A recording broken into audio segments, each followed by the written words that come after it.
Well, no matter the results that we're seeing tonight, many are saying this year's election was the most unique in recent memory. News 8 Now's Tyler Jobe is live at Onalaska City Hall tonight with more. Yeah, good evening, Mike. The coronavirus pandemic really had some effects on the entire election process in several ways, and this election was anything but normal.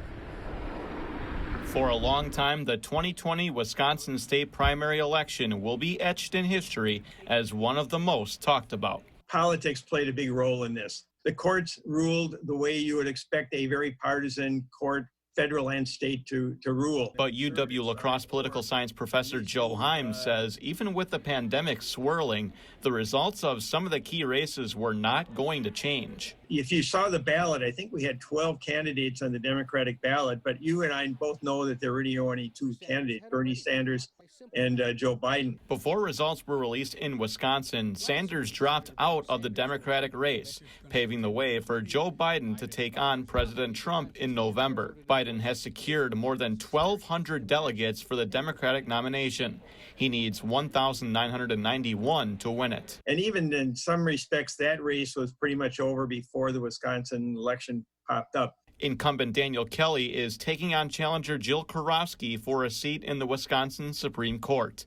Among the 7 seats in the Wisconsin Supreme Court, 4 of those seats are occupied by Republicans. Whether he won or lost really wasn't going to change the makeup of the court. The election process locally was not entirely smooth sailing. We did have to order more absentee envelopes. We clearly did not expect the turnout we had for absentee voting. La Crosse County Clerk Ginny Dankmeyer says the clerk's office worked heavily with local printers and stores to make sure they didn't run out of items. So we were never at the point where we did not have supplies to get the ballots or envelopes out to the voters. No doubt this year's election was quite different, but Himes says we all did a good job to keep the election going. We have typically 15 to 20% turnout in a spring election, but I expect it was considerably higher than normal.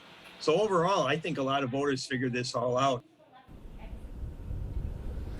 Now, Dankmeyer also tells me that poll workers were slightly a problem throughout the county, but she tells me that 56 soldiers from the National Guard helped step up and take the poll workers' position from several of them who left and decided not to take part in the election because many of them are older and were quite afraid that they would contract the coronavirus. After all, the coronavirus is most vulnerable to the elderly population. Reporting live at Onalaska City Hall, I'm Tyler Jobe for News 8 Now. Mike, I'll send it back to you in studio. Thanks a lot, Tyler.